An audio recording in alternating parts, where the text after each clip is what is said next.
안녕하세요 여러분. 이쌤과 함께하는 뻔뻔한 역사 시간입니다. 지난 시간에는 우리 조선이 근대화를 위해서 추구했던 여러 가지 개혁, 1894년의 1, 2차 갑오 개혁과 1895년 우리나라 중전 민씨 명성황 살해당한 을미사변과 함께 바로 그 다음에 이뤄진 3차 갑오 개혁이자 을미 개혁에 대해서 알아봤습니다. 이제 이번 시간에는 그렇게 을미 개혁이 실패하고 이제 고종이 일본으로부터 견제를 하는 동시에 우리나라가 다시 한번 근대화를 추진했던 대한제국, 그리고 우리나라의 근대화를 추구하기 위해서 서재필이 만들었던 독립협회, 이 독립협회와 대한제국에 대해서 배워보도록 할게요. 그래서 선생님이 제목을 이렇게 1890년대 조선 독립협회와 대한제국 했는데, 이번 시간에는 독립협회까지만 먼저 끊고 다음 시간에 또 대한제국에 대해서 배워보도록 할게요. 자, 그러면 지난 시간에 이어서 스토리를 말하면 이제 아관파천이라는 걸 생기게 되는데, 아관파천. 이 아관파천이 뭐냐?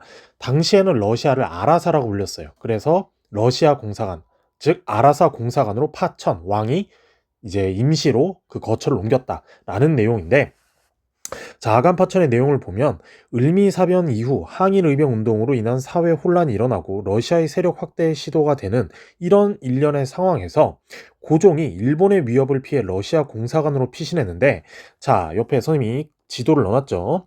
이렇게 파란색으로 지금 표시된 공간이 바로 경운궁, 지금의 덕수궁 일대의 길거리예요. 근데 그 근처에 영국 공사관, 그리고 미국 공사관, 그리고 제일 중요한 손탁 호텔이라고 프랑스인이자 러시아인인 손탁이라는 사람이 개별 자신이 호텔을 열었는데, 여기가 바로 외교전의 각축장이었고, 그리고 프랑스 공사관, 그리고 러시아 공사관 이렇게 있는데, 먼저 러시아 공사관으로 가기 전에 춘생문 사건이라는 게 있었어요. 을미사변에 대한 반동으로 명성황후계, 명성황후 쪽의 친미 또는 칠러파 관리 이런 사람들에 의해서 고종을 미국 공사관으로 피신시켜서 친일 정권을 타도하고 새 정권을 수립하려고 했으나 오히려 실패를 하고, 고종이 다시 한번 때를 노려서 새벽에 그것도 지하 통로를 통해서 러시아 공사관으로 대피한 게 바로 아관파천이에요. 자, 러시아 공사관에 있으면서 고종의 조치가 어떤 게 있었냐면, 자, 바로 이렇게 고종의 조치는 제도와 정책을 일단 수정했어요. 을미개혁 때 가장 말이 되고 을미의병까지 일어났던 단발령을 철회를 하는 동시에 내각제를 폐지해서 다시 의정부 체제, 원래 우리 조선의 시스템이 의정부 체제로 복구를 했고, 지방행정 제도도 일본의 시스템 23부에서 13도 체제로 바꿨다. 그러면서 민심 수습을 위해서 의병에 대한 회유, 즉 단발령 철회할 테니까 의병 멈춰라. 그리고 친일 관료, 즉 을미의병이 단발령 때문에만 일어난 게 아니잖아. 즉 을미사변에도 원인이 있기 때문에 친일 관료를 체포하고 일본인 고문을 해임하는 등 이런 일련의 개혁 조치도 하는 와중에 러시아 공사관으로 고종이 파천을 했으니까 러시아 공사관에도 뭔가 조금의 대가가 있어야 되겠죠. 그래서 열강의 이권 침탈 및 러시아의 관계를 강화하는데, 러시아인의 군사, 재정 고문을 초청해서 정부, 조선 정부의 고문관으로 개혁의 중추를 담당하는 고위 관직으로 쓰기도 했고, 당시 러시아의 황제 니콜라이 2세 때 동맹을 시도해요. 그래서 민영환, 이 사람을 파견해서 러시아가 우리 조선을 좀 도와줘라, 그리고 일본을 견제하는데 조금 서포트 해주면 좋겠다, 이런 식으로 러시아와의 관계를 강화하고 있었다라는 이야기예요. 동시에 러시아도 일본에 대해서 견제를 하게 되는데, 베베르 고무라 각서라고 조선의 친러 정권의 수립을 일본에게도 요구를 받아요. 그래서 일본의 인정도 받게 되는 동시에 그 텐진 조약처럼 러시아와 일본의 양국 군대를 조선에 서로 주둔하게 하는 것도 인정하게 게 베베르 고무라 각서. 그리고 또 다음 해 똑같은 동일해 다음 조약이 로마노프 야마가타 의정서라고 해서 러일 양국의 조선의 추가 파병 시 비점령진 공지, 한마디로 비어있는 땅의 설정을 통해서 각각 러시아와 일본의 군대를 서로 동선이 겹치지 않게 이동할 것을 비밀리에 약정한 거. 그리고 2년 뒤 로젠 니시 협정이라고 그래서 일본이 이제 슬슬 러시아를 견제하고 압박을 하는 와중에 일본이 한반도 내에 경제권 우위권을 먼저 가져간다라는 등의 조약도 맺은 게 이 당시 아관 파천 때의 상황이었다라는 것을 알아두시면 되겠습니다. 자, 이런 상황에서 영향을 보면 러시아에 우리 왕이 러시아 공사관이 있으니까 러시아에서 내정 간섭을 하겠죠. 그리고 조선의 대내적 위신이 추락해서, 왜? 왕이 피신을 갔다니까? 외국의 공사관으로 그만큼 왕의 위신이 추락하는 동시에 우리나라는 이때 빨대가 꽂히게 되는 거지. 열강의 이권 침탈이 심화되면서 러시아, 미국, 일본, 프랑스, 독일 등 모든 여러 열강들에게 광산 채굴권, 철도 부설권, 삼림 체벌권 등을 완전히 그냥 거저주는 식으로 바뀌게 된 게 아관 파천의 상황이었다. 자, 그럼 열강의 이권 침탈은 어떻게 전개가 되느냐? 자, 옆에 지도가 이렇게 있죠. 러시아 쪽에서 가까운 지역이니까 두만강 삼림체벌권, 그리고 압록강도 삼림체벌권, 그리고 철도길 쭉 가는데 일본을 철도의 나라라 부르잖아요. 선생님 여기 표시한 것처럼 원래 각각의 철도권, 의주에서 한성까지의 경의선, 서울에서 원산까지의 경원선, 그리고 인천에서 한성까지 서울까지의 경인선, 서울에서 부산까지의 경부선, 그리고 부산에서 마산까지의 마상선, 이런 모든 철도를 다 일본이 가져가요. 처음에는 경의선은 프랑스가, 경인선은 미국이 그런 식으로 가져갔는데 딴 거는 각각 미국과 프랑스지만 결국에 이 부설권을 사들이고 철도를 깐 거는 일본이다.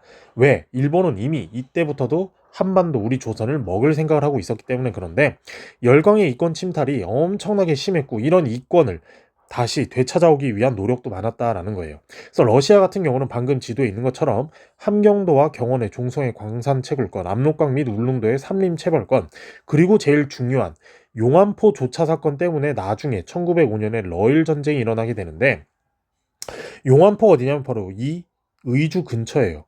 러시아는 이른바 부동항, 얼지 않은 항구를 계속해서 얻으려고 했는데 연해주 지역에서 이제는 베이징 조약 그리고 아이온 조약을 통해서 중국의 내륙 지역까지 들어가서 다시 침투할 의도를 갖고 있었는데, 이 용안포에 빌려서 우리 조선 정부로부터 빌려서 군사기지를 설치하려고 하자 일본 입장에서는 지금 이 러시아 봐라, 이 원산 일대에도 찝쩍거리는데 의주까지, 이거 지금 내 앞날을 막으려고 하는 거 아니야?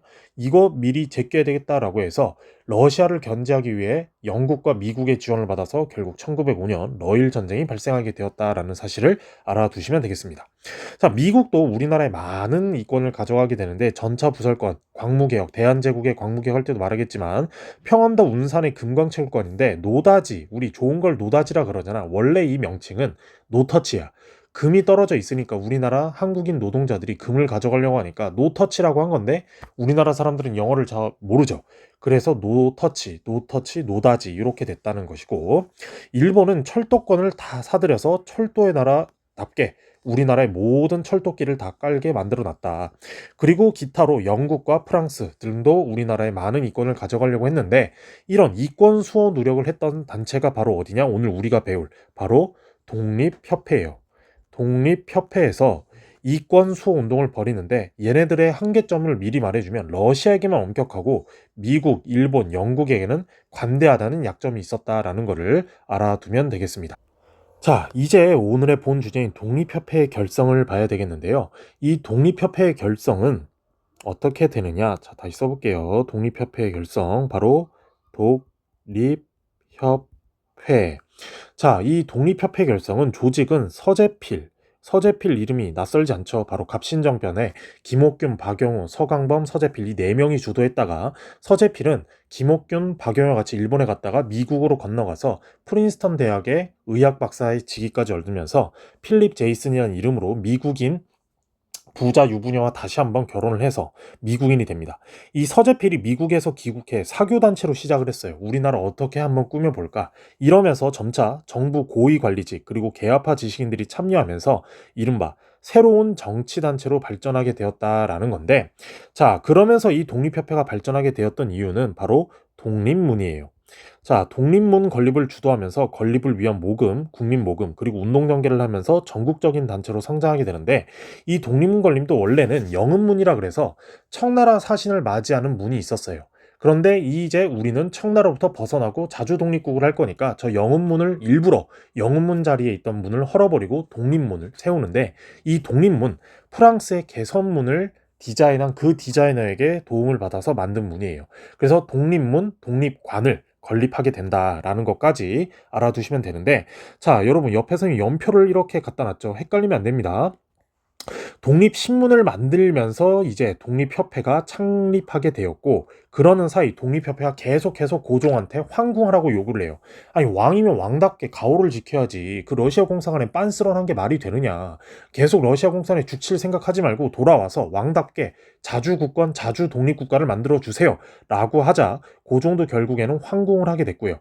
그러면서 고종이 추락했던 위신을 다시 한번 강하게 하기 위해서 나라 이름을 바꾸고 황제 시스템으로 바꾸는 대한제국을 수립하게 됩니다.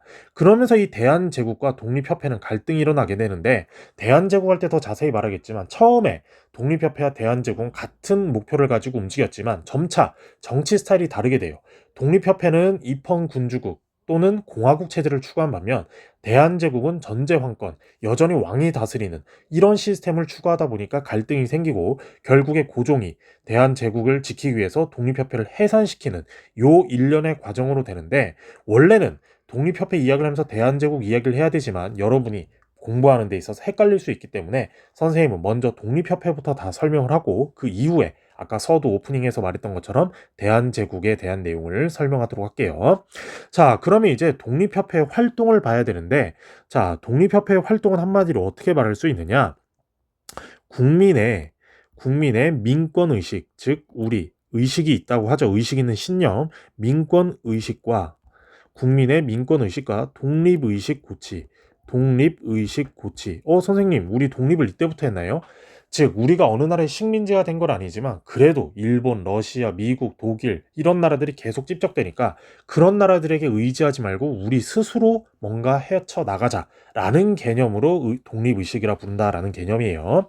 그래서 먼저 했던 활동이 뭐냐? 바로 자주 국권 운동이에요. 즉 우리나라의 국권을 자주적으로 뭔가 운영하자라고 해서 아까 말했던 독립문 그리고 독립관, 즉 이런 건물들을 만드는 동시에 강연, 지금으로 보면 세바퀴, 오바퀴 이런 강연 토론회나 그리고 독립신문을 만들어요.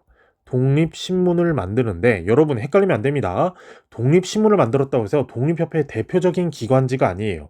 독립협회의 대표적인 기관지는 대조선 독립협회 회보라는, 독립협회의 그런 발행을 하면서 독립협회에 대한 정보를 알 수 있는 건 대조선 독립협회 회보이고, 이 독립신문은 그냥 독립협회에서 만드는 신문이다라는 걸로 알아두시면 되겠습니다.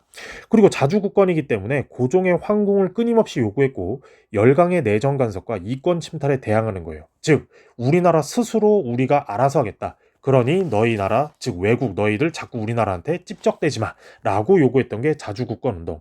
그리고 두 번째는 뭐냐? 바로 자유민권 운동이에요. 자유민권 운동인데, 즉 민권, 우리 국민의 권리를 지키는 운동이다라는 거야. 그래서 국민의 신체 자유, 우리도 지금 마찬가지죠. 함부로 구속하거나 함부로 고문을 해서는 안 되죠. 그리고 재산권, 그리고 언론, 출판, 집회, 결사의 자유, 즉 우리 스스로 언론을 만들어도 되고 신문을 봐도 되고 출판하는 거, 모이는 거, 뭔가 행동을 하는 것, 이거 다 자유를 인정해 줘야 되죠. 그래서 인권의 자유와 평등, 인민주권의 확립, 요 말이 중요한데 바로 프랑스 혁명과 연관이 있다. 프랑스 혁명 1789년에 일어났던 굉장히 중요한 인류사의 혁명이죠. 그것처럼 인권의 자유와 평등, 인민주권의 확립을 요구했던 게 자유민권운동. 그리고 마지막으로 일으켰던 운동이 바로 자강개혁운동이에요. 즉 우리나라 스스로 뭔가 개혁을 하면서 강해지자. 그래서 관민, 정부 고위관료와 백성이 모인 일종의 토론회를 개최해서 헌의육조를 만들게 됩니다. 이 헌의육조, 이른바 헌법 6가지를 만드는데 입헌군주제를 채택하면서 이제 우리도 전제군주정이 아닌 입헌군주제처럼 개혁을 시도하자라는 이야기였고요. 그리고 만드는 또 다른 큰 집회가 바로 민중집회, 바로 만민공동회예요. 이 만민공동회, 관민공동회는 정부와 백성들이 같이 모여서 토론회를 했다면, 만민공동회는 민중집회로서 일종의, 우리 그리스 여러분 세계사 시간에 배웠죠. 민회, 바로 대한의 아고라라고 할 수 있고 대한의 아고라, 집회, 광장이란 뜻이고요. 쉽게 말하면 촛불 집회라고 이해를 하시면 되겠습니다. 그 당시에는 장작 집회라고 해서 횃불을 들고 왔는데 지금 여러분이 이해하기 위해서는 촛불 집회로서 이런 자강 개혁 운동을 일으키는데 많이 노력을 했다라는 거예요. 그래서 선생님이 여기 밑에 독립협회 활동 목표도 잡아놨죠. 바로 자주국권, 자유민권, 그리고 자강 개혁을 하면서 이렇게 우리 스스로 발전하고 진보해 나가자, 이런 내용을 제시했던 게 자강개혁운동에 들어가 있다. 자, 그러면 밑에 있는 이 헌의 6조, 선생님이 굉장히 중요하다 그랬는데 이 헌의 6조가 헌법에 준하는 굉장히 좀 중요한 내용이에요.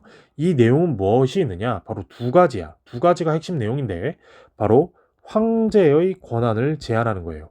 황제의 권한을 제한하는 동시에 이제 전제군주정이 아닌 입헌군주제니까, 그리고 관민, 즉 백성과 공무원이 협력해서 관민 협력으로 국정을 운영하자. 즉 예전처럼 나라에서 독단적으로 하는 것이 아니라 백성에게도, 국민에게도 정부의 시책을 알려주면서 뭔가 알려주면서 시행해라 라는 뜻이에요. 그래서 6가지 시행법이 이렇게 있는데, 외국인에게 의지하지 말 것이란 뜻은 바로 국가 자주권을 확립해야 된다라는 이야기예요. 국가 자주권을 확립해야 된다. 그리고 두 번째, 외국과 이권에 관한 계약은 조약은 각 대신과 중추원 의장이 합동 날인에 시행할 것. 즉 독자적으로 하지 말고 중추원, 지금으로 치면은 의회를 구성해라 라는 얘기예요. 중추원 구성 약속을 시행하라 라는 뜻이고, 세 번째, 국가재정은 탁지부에서, 우리 갑신정변과 갑오개혁에서 다 말했죠. 즉 재정 일원화의 내용이 포함되어 있다. 자, 그래서 합동 날인 그리고 중추원, 이게 중요하다는 얘기고, 네 번째, 중대범죄를 공판하되 재판을 하되 피고의 인권을 존중할 것. 즉 민권을 보장해달라라는 얘기예요. 민권 보장. 민권 보장. 아, 여기 하나 빼먹었네요. 재정 일원화.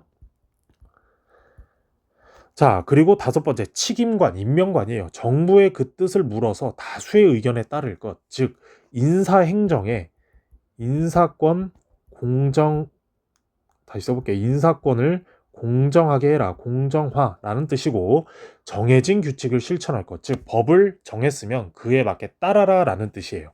자, 이렇게 진행을 한 게 바로 헌의 6조라고 할 수가 있겠는데, 자, 헌의 6조에서는 한마디로 중추원을 권한을 줬는데, 이 중추원의 권한이 지금으로 치면은 그냥 의회 역할이었다니까. 그래서 어떤 권한을 줬냐면 세 가지의 권한을 줬는데, 한마디로 법률을 개정할 수 있는, 지금 우리 국회에서 하는 역할이고, 그리고 정부에 건의할 거 있잖아. 우리 뭐 국민청원고 아니면 신문고 이런 데에서 국민들의 요구를 또 받아들이는 거. 세 번째, 그리고 정부의 건의고의 세 번째가 국민청원, 방금 말했던 국민들이 요구사항을 다 들어줘야 된다는 그런 중추원의 의회에 대해서 권한을 남겨준 게 헌의 6조에 포함된다라고 이해를 하면 되겠습니다. 자, 이렇게 해서 선생님이 아까 말했던 만민공동회와, 자, 그리고 관민공동회 이렇게 있는데, 자, 만민공동회 때 중추원을 개편하여 의회를 설립할 거. 의회 굉장히 중요하다 그랬죠. 그리고 결국에 관민공동회, 백성과 정부 고위관직자가 모여서 헌법 6가지를 작성해서 제출했고, 하지만 3차 때는 독립협회 해산명령이 내려져요. 왜? 고종이 가만 보아하니 나는 왕권을 강화시키려 황제국으로 전환됐는데 저 독립협회 저놈들이 자꾸 나를 악화시키려고 하네. 이러면 문제가 있는데 내 권한이 약화될 것 같은데, 이러면서 독립협회 해산명령을 내려서요. 서재필 포함한 독립협회 간부들에게. 하지만 독립협회가 그 명령을 거부하고 독자적으로 계속 활동을 하자 만민공동회와 황국협회, 즉 이 황국협회는 보부상들의 집회인데 보부상들을 동원해서 결국 고종이 압박을 줬고, 결국에 끝까지 그 고종의 명령을 듣지 않자 장기 철야 시 이른바 장작 집회라고 불리는 이런 것들을 벌이면서 끝까지 저항을 하자 결국에 고종이 군대를 동원해서 강제 해산하게 되었다라는 내용입니다. 자, 그러면 이 독립협회 해산 및 독립협회의 의의와 한계에 대해서 봐야 되겠죠. 독립협회 해산은 선생님이 말했던 대로 고종과 보수 세력이 독립협회 활동에 대한 위협을 느껴요.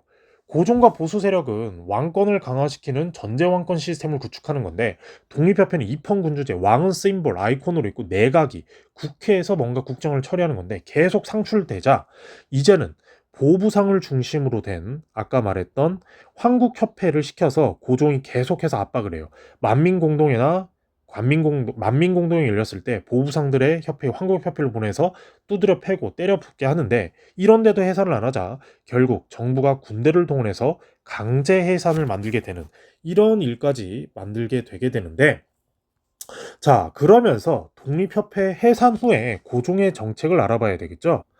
자, 독립협회 이후 독립협회 해산 후 고종의 정책은 어떻게 바뀌느냐? 대외적으로는 열강에 대해 세력 균형 정책으로 국가 독립을 유지해요. 즉, 러시아, 미국, 일본, 독일, 청나라, 중국, 너희들 모두 나한테 밸런스 맞게 세력 균형 정책을 하면서 독립협회에서 일종의 요구했던 그런 밸런스 있는 자주 국가 독립을 유지하려고 했으며, 대내적으로는 열강과 연계된 정치 세력에 조종하고 상호 견제를 시키려고 했다라는 이야기예요. 이게 무슨 말이면, 대한제국할 때 더 말하겠지만 고종의 친위 세력은 1기, 2기, 3기, 4기 뭐 이렇게 여러 기로 나뉘게 되는데, 이 당시 대한제국 수립했을 때의 정치 세력은 대한제국할 때 더 말하겠지만 다양한 그룹이 각국 열강에 줄을 댄 세력도 있었고, 고종의 완전 친위 세력도 있었고, 중인으로 된 세력도 있고, 다양했다 이 말이야. 그래서 열강과 연계된 정치 세력을 서로 조종하는 동시에 그들끼리 서로 못 뭉치게 상호 견제를 하는 식으로 정치를 운영하게 되었다라는 이야기예요. 자, 그래서 이제 독립협회의 의의와 한계를 알아보면, 의의는 무엇이냐? 바로 자주독립의식. 바로 이 자주독립의식이란 플러스 국권 수호 노력도 있다. 우리나라의 국권을 지키려고 하는 노력도 있는데, 자주독립의식의 확대 및 애국계몽 운동으로 계승이 돼요. 즉, 이 애국계몽 운동은 1920년대 일제강점기에도 이른바 실력 양성 운동이라는 걸로 변환이 되면서 끊임없이 발전하게 된다. 그래서 바로 민족, 그리고 근대, 그리고 민주주의를 표방하는 아주 중요한 토대를 제시했다라는 겁니다. 하지만 한계는 뭐냐면, 러시아 배척에는 적극적이었어요. 즉, 러시아가 우리나라에 빨대 꽂고 쪽쪽 빨아가니까 이건 문제가 있어, 이거는 때려잡아야 돼 라고 해서 러시아 배척에는 굉장히 적극적이었는데, 미국, 일본 등 열강의 침략성을 제대로 파악하지 못했고, 플러스 의병이나 동학 세력을 의병이나 동학 세력을 도적놈으로 비하했다라는 이야기예요. 즉, 러시아에서는 굉장히 강경책으로 빡세게 압박을 줬다면, 서재필 역시 미국에 적을 두고 미국 시민이 되었잖아. 미국 국민이 되었잖아. 그리고 일본 계열의 독립협회에서도 다양한 그 세력이 있는데, 이들이 자신에게 스폰서를 해주는 그 나라에게는 빡세게 못하지만, 이들의 공통점은 러시아 배척에는 다 같이 연대를 했다라는 이야기예요. 그래서 러시아 배척에만 적극적이었고, 미국, 일본, 독일 이런 애들의 침략성을 제대로 파악하지 못한 동시에 의병이나 동학 세력을 도적놈이에요. 도적놈으로 매도하고 배척하는 게 독립협회의 활동의 한계다라고 말할 수 있습니다. 자, 이렇게 이번 시간에는 독립협회 활동, 그리고 악원파천으로 시작된 독립협회 활동까지에 대해서 배워봤는데요. 다음 시간에는 이제 독립협회가 수립되고, 아까도 말했던 대한제국이 수립되면서 고종의 왕권 강화 정책과 고종의 근대화 정책인 광무개혁에 대해서 알아보도록 하겠습니다. 오늘 수업은 여기까지고요. 좋아요, 구독, 알림 설정 해주시면 좋겠고, 다음 시간에 더 재밌는 수업으로 찾아오도록 할게요.